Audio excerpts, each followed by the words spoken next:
sini sebelum saya melanjutkan tutorialnya, saya akan membacakan cara mengkafani. Mula-mula kita siapkan segala sesuatu yang diperlukan untuk mengkafani mayat, diantaranya kain, kafan, dan lain-lain.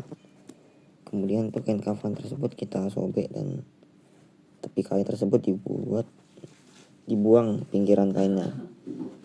Nah, adapun untuk doanya itu untuk laki-laki, Allahumma ja'al libasahu ankaroimi wadhilu ya Allahu ta'ala birahmatika jannatu ya arhamar rahimin. Artinya itu, ya Allah, jadikanlah pakaian ini kemuliaan dan memasukkan ia, ya Allah, yang maha tinggi dekat dalam surga, ya Allah yang maha pengasih dan penyayang.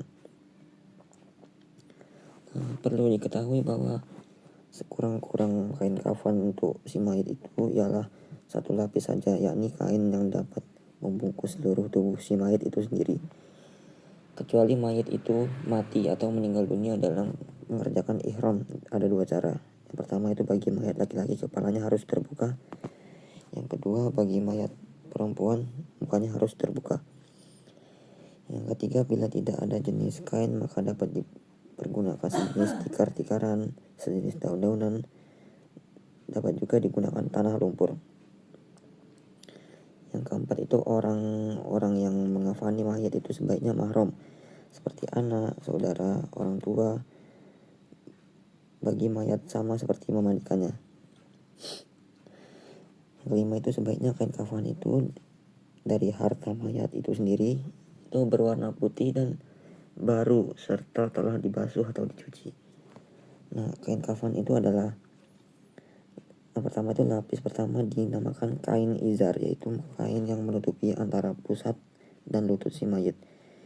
Kedua, lapis kedua yaitu kain yang menutupi atau membungkus antara leher dan kaki mayit. Yang ketiga, lapis ketiga ialah kain kafan yang menutupi seluruh tubuh mayit, atau sebaiknya dilebihkan sedikit dari kepala dan kaki mayit guna untuk dapat mengikatnya. Nah, itulah penjelasan sebelum masuk ke tutorial mengkafani. Sekian, terima kasih. Assalamualaikum warahmatullahi wabarakatuh. Di sini akan membuat sorban dan membentuk segitiga lalu digulung-gulung seperti kayu pramuka. Dan kemudian kita akan membuat baju terlebih dahulu. Kita bentuk segitiga lancip dan kita rapikan. Kemudian ini seperti membentuk pesawat, lalu dilipat-lipat dan membentuk runcing, lalu kita potong ujungnya. Nah, membentuk seperti baju, kerah baju. Kemudian dipotong supaya membentuk lengan. Nah, lalu kita buat talinya untuk mengikat jenazah.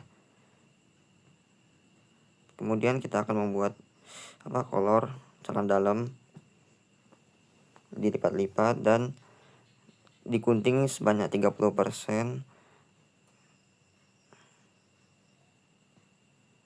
Seperti ini ya.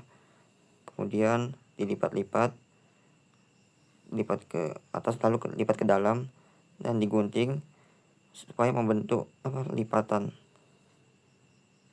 kolor, dan kita gunting untuk mendapatkan talinya. Lalu kita rapikan supaya terlihat bagus. Oke, kemudian nah, ini yang terakhir.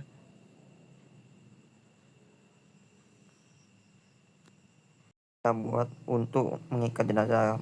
Pertama yang panjang, lalu sebanyak 3. Ada 3, dan yang terakhir adalah yang paling pendek untuk kita bagi 2. Selanjutnya kita akan memasuki proses ke pemasangan kain kafan. Setelah kita siapkan tali, lalu kita tumpuk 3 lembar kain putih. Kita pasangkan cawat atau kolor ke jenazah tersebut, lalu diikat. Kemudian setelah itu seperti ini kan, diikat. Lalu kita pasangkan baju ke jenazah tersebut. Lalu kita pakaikan sorban kepada jenazah tersebut.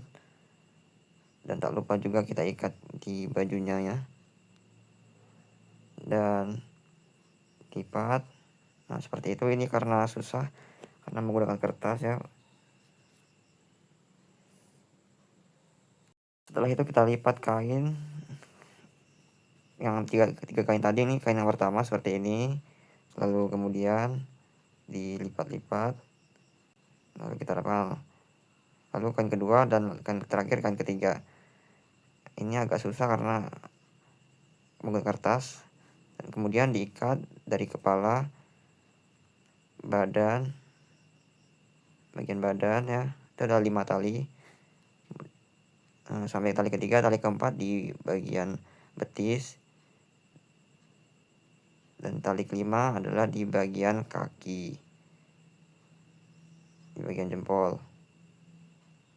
Dan beginilah hasilnya ya, kurang lebihnya saya mohon maaf. Saya akhiri, wabillahi taufiq wal hidayah. Wassalamualaikum warahmatullahi wabarakatuh.